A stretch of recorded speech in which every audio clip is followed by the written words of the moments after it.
Assalamualaikum warahmatullahi wabarakatuh. Perkenalkan, nama saya Merly Rawati dari kelas 12 MIPA 1. Saya di sini ingin membuat video penugasan dari kolaborasi mata pelajaran Pendidikan Agama Islam, PKN dan Sejarah. Di sini pertama saya akan membuat materi dari mata pelajaran Pendidikan Agama Islam, yaitu membaca surat Al-Imran ayat 190 sampai 191.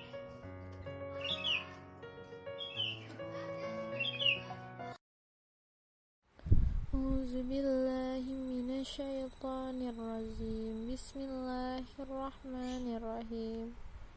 Inna fi khalqi samawati wal ardi wa ikhtilafi laili wa nahari la ayatin lil albab allazina yazkurunallaha qiyaman wa qu'udan wa ala junubihim wa yatafakkaruna fi khalqi samawati wal ardi rabbana ma khalaqta hadza batilan subhanaka fakinna azabannar. Sadaqallahul azim.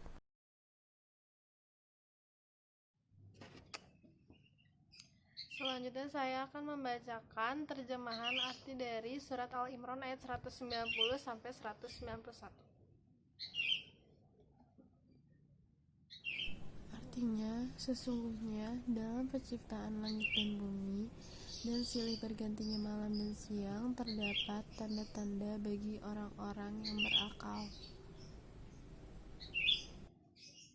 yaitu orang-orang yang mengingat Allah sambil berdiri atau duduk atau dalam keadaan berbaring, dan mereka memikirkan tentang penciptaan langit dan bumi seraya berkata, ya Tuhan kami, tiadalah Engkau menciptakan ini dengan sia-sia, maha suci Engkau, maka peliharalah kami dari siksa neraka.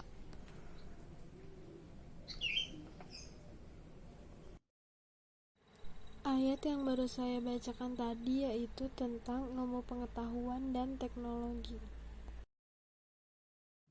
Dalam perkembangan ilmu pengetahuan dan teknologi dibuat untuk mempermudah hidup manusia. Misalnya penemuan listrik digunakan manusia untuk membantu melihat pada malam hari. Masuknya era internet, banyak sekali ilmu pengetahuan yang ditemukan secara instan. Dan manusia memiliki sifat individualis yang tinggi, karena mereka merasa bahwa manusia tidak perlu berkomunikasi secara langsung. Selanjutnya saya akan membahas mata pelajaran PKN, yaitu mengenai dampak positif dan negatif dari perkembangan iptek. Di antaranya peningkatan di bidang produksi, ekonomi akan meningkat dengan pesat, menginovasi kreativitas para pekerja dan pelajar. Mudahnya mencari informasi, perusahaan dapat menjual produknya dengan lebih luas. Perusahaan tidak perlu membuka cabang agar pendistribusian produk lancar. Pengeluaran perusahaan dapat diminimalisasi, dan yang terakhir harga barang dapat lebih murah. Yang kedua yaitu tentang dampak negatif dari perkembangan iptek. Yang pertama yaitu pengangguran yang meningkat karena tidak dapat bersaing. Yang kedua, berkembangnya sifat konsumtif. Yang ketiga, banyaknya penipuan. Yang keempat, maraknya tindakan ilegal di internet seperti judi online. Yang kelima yaitu maraknya sifat individualis, dan yang terakhir maraknya sifat malas. Selanjutnya saya akan menerangkan materi sejarah, yaitu tentang pertama kalinya Indonesia memiliki satelit yang dinamakan satelit Palapa. Bangsa Indonesia patut bangga terhadap perkembangan teknologi yang terjadi tepat pada 43 tahun silam. Pada tanggal 9 Juli 1976 menjadi hari yang sangat bersejarah, di mana satelit pertama Indonesia yang diberi nama satelit Palapa A1 mengorbit ke luar angkasa. Satelit bisa dibilang menjadi salah satu tolak ukur kemajuan suatu negara. Pernyataan itu agaknya tak berlebihan, mengingat satelit merupakan instrumen teknologi yang mampu memudahkan aktivitas pemerintah. Presiden kedua Republik Indonesia Soeharto adalah nama yang bisa dibilang paling berjasa dalam lahirnya proyek satelit Palapa. Sebab proyek tersebut dibangun oleh pemerintah Indonesia di era Orde Baru. Hal itu dilakukan karena pemerintah menyadari pentingnya distribusi komunikasi di Indonesia sebagai negara kepulauan.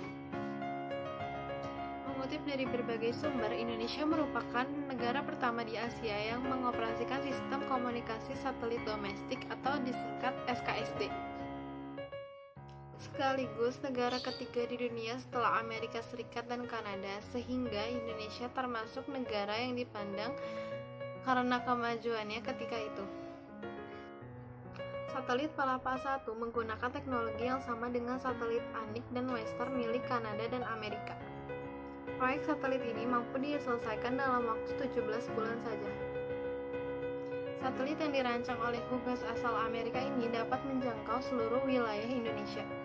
Bahkan sinyalnya juga menjangkau seluruh wilayah Malaysia, Filipina, Singapura, dan Thailand. Satelit Palapa A1 pertama kali diluncurkan pada 8 Juli 1976 pukul 19.31 waktu Florida, Amerika Serikat, atau 9 Juli 1976 pukul 6.31 WIB dari Cape Canaveral Kennedy Space Center, Florida. Satelit tersebut diluncurkan menggunakan roket Delta II 914 buatan McDonnell Douglas dan ditempatkan pada orbit geostationer di posisi 83 derajat bujur timur atau BT. Satelit Palapa A1 mulai berfungsi pada tanggal 16 Agustus 1976, sedangkan tanggal peluncurannya 9 Juli diperingati sebagai Hari Satelit Palapa. Palapa A1 menjadi SKSD pertama di Indonesia yang memberikan layanan telepon dan faksimili antar kota di Indonesia. SKSD juga berkembang menjadi infrastruktur utama pendistribusian program televisi nasional. Palapa A1 pun menjadi tonggak sejarah satelit di Indonesia yang kemudian diikuti dengan satelit-satelit berikutnya. Dalam perkembangannya, satelit Palapa mengalami beberapa pergantian, karena setiap satelit memiliki jangka waktu yang terbatas. Sekian yang dapat saya sampaikan tentang tugas kolaborasi dari mata pelajaran Pendidikan Agama Islam, PKN, dan Sejarah. Kurang lebihnya mohon maaf. Wassalamualaikum warahmatullahi wabarakatuh.